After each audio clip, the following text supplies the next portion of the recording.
Then, with a flash of light, a figure appeared in the river. It was Afua, his form towering and radiant, his eyes like burning embers. His voice thundered, carrying across the water. Two paths lie before you, Kinna, Afua declared. One of your sons will save this village, the other will bring about its ruin. You must choose. Kinna's heart sank. She looked between her sons, their faces so different, yet so alike. Toby, the innocent, kind-hearted boy. Zane, the mysterious child with the power to control the river. The villagers waited, holding their breath, as Kinna stood frozen. Afua's gaze turned to her, his eyes filled with both wisdom and sadness. Choose wisely, Kinna, Afua intoned. Your decision will shape the fate of all. Kinna lay on her bamboo mat under the open sky, her thoughts drifting like the evening breeze. The sounds of Amaji village hummed around her, the soft crackle of cooking fires, the distant chatter of women returning from the market, and the soothing murmur of the river Olu, just beyond the tall palm trees. That night, the moon hung low and full, casting a silver glow across the land. Kinna had always felt a special connection to the river.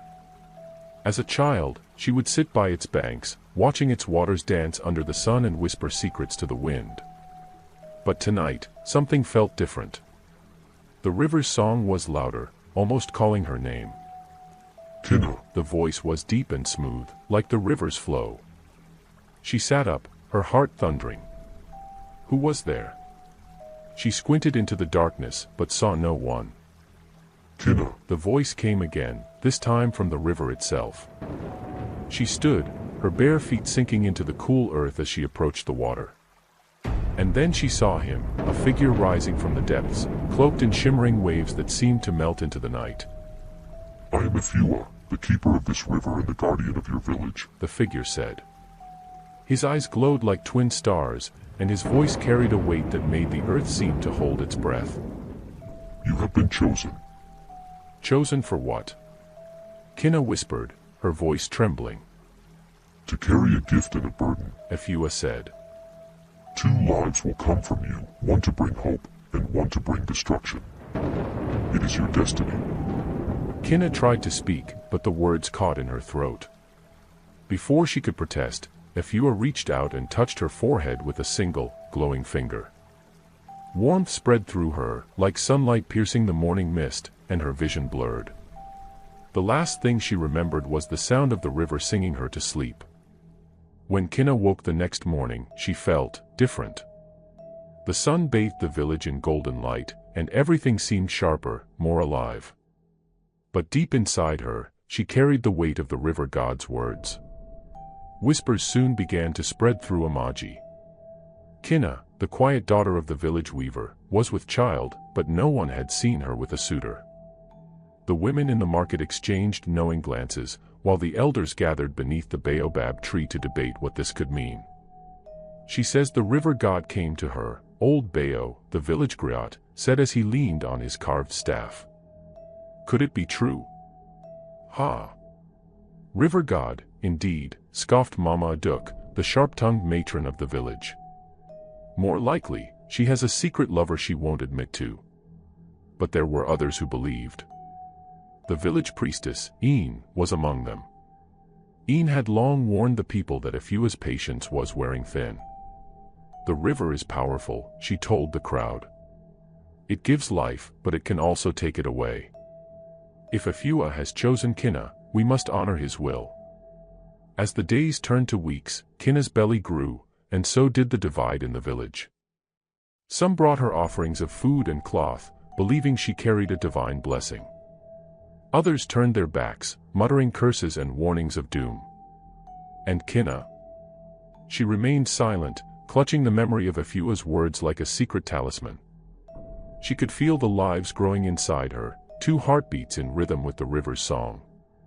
But which child would bring hope, and which would bring destruction? That question haunted her every step. The moon was full again the night Kinna's cries echoed through the village of Amaji. Women gathered around her hut, their hands busy with bowls of warm water, herbs, and cloth. The priestess Een led the midwives, chanting prayers to Efua for a safe delivery. Inside the dimly lit hut, Kinna lay on a mat, clutching the edges of a woven blanket as waves of pain surged through her. Beads of sweat dotted her forehead, and her breaths came in short, sharp gasps. "It is time, Kinna," Een whispered, her voice steady. "Push, child. You are stronger than this pain." With a final, powerful cry, the first child came into the world. The midwife caught the baby and gasped. "He is beautiful," she murmured, holding up a boy with skin like polished bronze and a tiny tuft of black curls. His eyes were as dark and calm as the river at night. Kinna smiled weakly, reaching for her child. "Toby," she whispered. "That is his name." But before she could hold him, another wave of pain gripped her. Een's eyes widened. "There is another," she said, her voice filled with awe. "Push again, Kinna." Moments later, the second child was born, but this one was unlike any the villagers had seen. His skin shimmered faintly in the light of the fire, and his eyes gleamed like the river under the moon, one a deep sapphire blue, the other golden like the sun. The air in the hut seemed to hum with energy as the child let out his first cry. "Zane," Kinna whispered, cradling both boys in her arms. "Toby and Zane, my sons." The women exchanged uneasy glances, and Een bowed her head. "Twins born of the river god," she said softly. "The prophecy is fulfilled." By dawn, news of the twins had spread across Amaji. The villagers gathered in clusters, their whispers filling the air like the rustling of leaves in a storm. Some were in awe, marveling at the divine gift Kinna had brought into the world. Others were afraid. "The prophecy says one will save us and the other will destroy us," said Okon, the village blacksmith, his brow furrowed. "But how will we know which is which?" "We should cast them both out," Mama Aduk said sharply, her voice cutting through the crowd. "Before the cursed one brings ruin upon us." "That would be madness," shouted old Bayo. "If we offend the river god, we may all suffer." The debate raged on, but Kinna stayed inside her hut, shielding her newborns from the eyes of the curious and the cruel. She watched as Toby slept peacefully in her arms, his tiny hand clutching her finger. Zane, however, seemed restless, his strange eyes darting around as if he could already see things no one else could. Een visited Kinna that afternoon, her expression solemn. "The people are afraid," she said. "But you must not let their fear cloud your love for these boys. Remember, Kinna, the river god chose you for a reason." Kinna nodded, though doubt gnawed at her heart. She loved both her sons deeply, but the weight of the prophecy loomed over her like a storm cloud. Would she be able to protect them from the world, and from each other? As the twins grew, their differences became more pronounced. By their third year, Toby was a cheerful, gentle child who loved to play with the other village children. His laughter was infectious, and his kindness won him many friends. Zane, on the other hand, was quieter, often wandering off alone to the riverbank. Strange things seemed to happen when he was around. Once, during a drought, Zane touched the dry earth by the river and murmured something no one could understand. Moments later, water bubbled up from the ground, forming a small stream. The villagers were amazed, but their awe quickly turned to fear. "He has the river god's power," whispered one woman. "But what if he uses it against us?" Even Kinna began to notice the unease in the village. While Toby was showered with love and affection, Zane was often met with wary glances and hushed whispers. She tried her best to shield him, but Zane seemed unfazed. He would look up at her with his mismatched eyes and say, "Mama, I am not afraid. The river protects me." But Kinna's heart remained heavy. She could feel the village's fear growing, and she knew it was only a matter of time before something, or someone, forced the prophecy into motion. One fateful night, a violent storm swept through Amaji. The wind howled like a beast, and the river swelled, its waters threatening to spill into the village. Families huddled together in their huts, praying for the storm to pass. In the chaos, a terrified child fell into the rushing river. The villagers cried out, but none dared to jump in after him. Suddenly, a small figure darted through the rain. It was Toby. Without hesitation, he leaped into the churning water, his arms outstretched. "Toby, no!" Kinna screamed, running to the riverbank. But before anyone could stop him, Zane appeared beside her. He raised his hands, his strange eyes glowing brightly in the stormy darkness. The river seemed to respond, calming just enough for Toby to reach the child and pull him to safety. The villagers cheered, rushing to embrace Toby and the rescued child. But when they turned to Zane, their expressions were unreadable. "He controlled the river," one man said, his voice trembling. "But why did the river rage in the first place?" Mama Aduk countered. "Was it not a warning against him?" Kinna stepped forward, clutching both boys protectively. "Enough," she cried. "They are children. My children. Whatever the prophecy may say, they have done no wrong." The crowd murmured uncertainly, but for that night, no one dared to argue. Yet the storm had left more than just destruction, it had sown seeds of doubt that would soon grow into something far more dangerous. The storm had passed, but its echoes lingered in Amaji. The villagers repaired their huts and cleared the debris, yet their hearts remained unsettled. The twins, once seen as a blessing, now became a subject of growing suspicion. Toby was celebrated as a hero for saving the child from the river, yet Zane's role in calming the waters was questioned. Whispers swirled around the village like unseen snakes. "If he can command the river, what else can he do?" said Adamu, the fisherman, as he mended his nets by the riverbank. "And why did the storm come on the night he walked by the water?" added Mama Aduk, her voice sharp with fear. The whispers reached Kinna's ears. She knew the village was turning against Zane, but her pleas fell on deaf ears. Even Een, who had been one of her strongest supporters, grew uneasy. "Kinna," Een said gently, visiting her one evening. "The people are afraid, and fear can make even good hearts cruel. You must be careful." Kinna held Zane close as he played with a small carved wooden boat. "He is just a boy," she said, her voice trembling. "Whatever power he has, he uses it to help, not harm." "Perhaps," Een replied, her gaze distant. "But prophecy is a double-edged sword. We do not yet know which path he will take." To ease the tension in the village, the elders decided to hold the annual festival of Olu, a celebration of the river's blessings. The villagers danced, sang, and offered gifts to Efua, hoping to appease the river god and bring peace to their hearts. Kinna dressed the twins in matching cloth, one green and one blue. Toby's face lit up with excitement as they joined the procession. Zane followed quietly, his mismatched eyes observing everything. At the riverbank, the priestess Een led the ceremony. She poured palm wine into the river, chanting prayers to Efua. The villagers knelt, their heads bowed, as Een raised her hands to the sky. "River God, we thank you for your gifts," she intoned. "Guide us with your wisdom and protect our people." As the final prayer was spoken, Zane stepped forward. The crowd froze, their breaths held as the boy knelt by the water. He dipped his fingers into the river, and the waters rippled outward in perfect circles. "Thank you for protecting my family," Zane whispered. His voice was soft, but it carried across the silent crowd.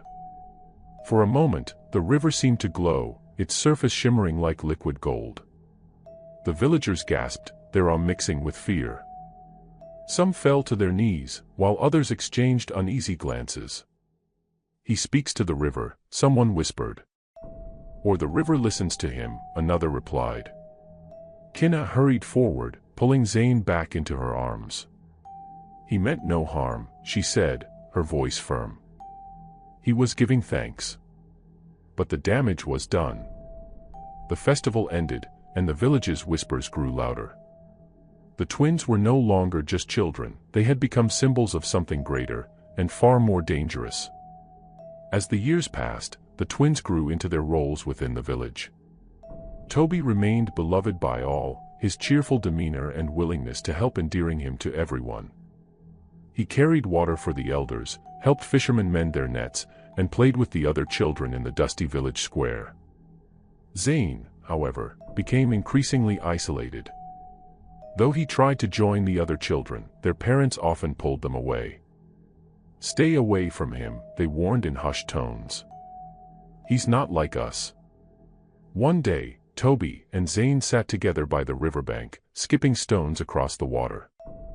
Toby's laughter rang out as he managed to make a stone skip 5 times. "Did you see that?" he said, grinning. Zane nodded, a small smile playing on his lips. "You're getting better. Why don't you try?" Toby asked, holding out a smooth, flat stone. Zane hesitated. He took the stone and threw it, but instead of skipping, it sank into the water. A moment later, the river bubbled, and a fish leaped into the air, landing at Zane's feet. Toby stared, his eyes wide. "How did you do that?" "I don't know," Zane replied, his voice barely a whisper. "It just happens." Before Toby could say anything, one of the village boys ran up. "Toby, come quick. We're playing hide and seek, and we need you on our team." Toby glanced at Zane. "Do you want to come?" The boy shook his head. "Not him," he said, his tone cold. "Just you."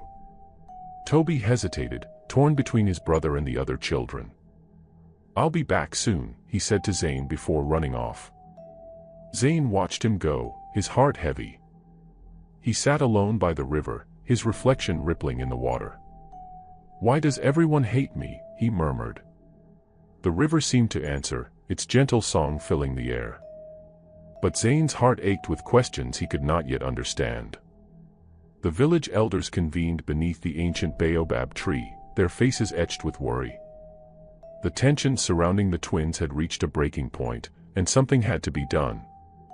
"We cannot let this continue," said Elder Duro, his voice firm. "The prophecy is clear, one of them will bring destruction." "But how do we know which one?" asked Elder Aya, her eyes darting nervously.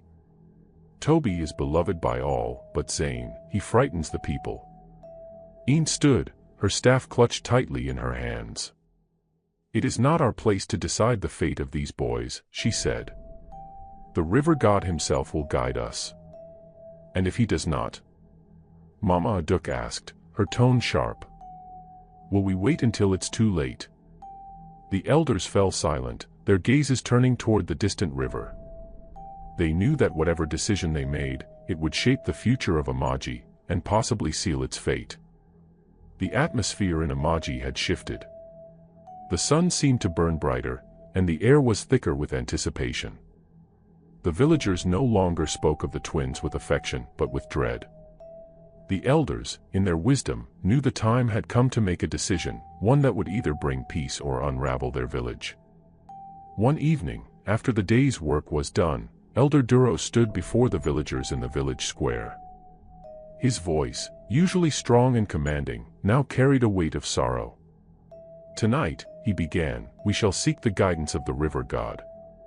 We will call upon Efua himself to reveal which of the twins is the true savior, and which will bring destruction." A murmur of fear rippled through the crowd. Kinna stood among them, her heart pounding. She had heard rumors of the test, but hearing it spoken aloud made the prophecy seem all the more real. "Tonight," Elder Duro continued, "we will offer both children to the river. One will stay on the riverbank, the other will be cast into the water. Efua will decide who is worthy of the village's protection." The villagers gasped, some backing away, others shaking their heads in disbelief. "You cannot mean this," Kinna cried, stepping forward, her voice shaking. "They are children. They are my sons. You cannot." "Do not question the wisdom of the elders," Mama Aduk snapped. "The prophecy has spoken. The river will reveal the truth." Kinna's breath caught in her throat, but she could say no more. She turned to her sons, who were standing together at her side. Toby's face was pale with fear, but Zane, his eyes glowing with an otherworldly light, looked calm, even serene. "Do not be afraid," Kinna whispered to them, her heart breaking. "The river will keep you safe." That night, under the same full moon that had witnessed Kinna's first meeting with Efua, the village gathered at the river's edge. The air was thick with tension, the water beneath shimmering like liquid silver. The villagers stood in a large circle, their eyes fixed on the river. Kinna stood at the center, her sons at her side. She clutched Toby's hand in one, Zane's in the other, trying to steady herself. The pain of what was about to happen twisted in her chest, but she knew she had no choice. The prophecy had to be fulfilled, for the good of the village. "Place them by the river," Elder Duro instructed. The midwives gently led the twins to the water's edge. Toby, his hand still held tightly by Kinna, looked up at her with wide, innocent eyes. "Mama, what's happening?" Toby asked, his voice barely more than a whisper. Kinna bit her lip, trying to find the strength to answer. "Everything will be fine," she said, though her voice trembled. "The river god will show us what we must do." Zane, standing just a few paces away, gazed at the river with an intensity that made the hairs on the back of Kinna's neck stand on end. There was something in his expression, an understanding, a bond with the river that no one else could see. He stepped forward, his bare feet sinking into the mud. "I don't fear the river," Zane said softly. "I've always known it. It's part of me." The villagers stepped back, as if Zane's words had somehow made the air heavier. Kinna's heart pounded in her chest. Could this be the moment when the prophecy would come true? Elder Duro nodded to the priestess, who approached with a golden bowl filled with palm wine. She poured the wine into the river, murmuring a prayer to Efua. The water swirled, and for a brief moment, everything fell silent. Then, without warning, the river roared. The water surged, rising higher and higher, until it began to spill over the banks. The villagers gasped, their eyes wide with fear. "The river god speaks," shouted one of the elders. "The test begins." Toby clutched Kinna's hand tighter, his small body trembling. Zane, however, stood still, his expression unreadable. The water continued to rise, swirling violently around their feet. Suddenly, the river parted before Zane, as if making way for him. The villagers watched in awe and terror as the waters seemed to bow to the boy. He took a step forward, his eyes glowing brighter with each passing second. Then, with a flash of light, a figure appeared in the river. It was Efua, his form towering and radiant, his eyes like burning embers. His voice thundered, carrying across the water. "Two paths lie before you, Kinna," Efua declared. "One of your sons will save this village, the other will bring about its ruin. You must choose." Kinna's heart sank. She looked between her sons, their faces so different, yet so alike. Toby, the innocent, kind-hearted boy. Zane, the mysterious child with the power to control the river. The villagers waited, holding their breath, as Kinna stood frozen. Efua's gaze turned to her, his eyes filled with both wisdom and sadness. "Choose wisely, Kinna," Efua intoned. "Your decision will shape the fate of all." Kinna could feel the weight of the moment, the eyes of the village upon her, the eyes of the river god. The air was thick with tension, the sounds of the night drowned out by the roaring river and the powerful presence of Efua. She stood between her sons, torn between the love she felt for them and the heavy responsibility of the prophecy. It was not just a test for the children, it was a test of her own heart. Could she choose between them? Could she truly decide which son was the savior and which was the destroyer? Toby's hand squeezed hers, and he looked up at her with trust in his eyes. "Mama, I'll do whatever it takes to help the village. I'll do whatever you want." Zane, standing beside her, was silent. His eyes were fixed on the river, his strange, glowing gaze filled with something Kinna couldn't quite understand. "You have both done nothing wrong," Kinna whispered, her voice breaking. "You are my sons. My heart is torn. Efua's voice boomed again, more insistent this time. Choose, Kina. The time has come. Kina took a deep breath. The river seemed to hold its breath too, waiting, watching. She closed her eyes, her heart heavy with the weight of her decision. Finally, after what felt like an eternity, she spoke. I choose. Zane. The words fell from her lips like stones, heavy and irreversible. The village gasped. Some of the elders whispered in disbelief. But Kina stood tall, her heart pounding as she placed her hand on Zane's shoulder. I choose Zane, for he is part of the river, and the river is part of him. Whatever power he holds, I trust he will use it to protect us,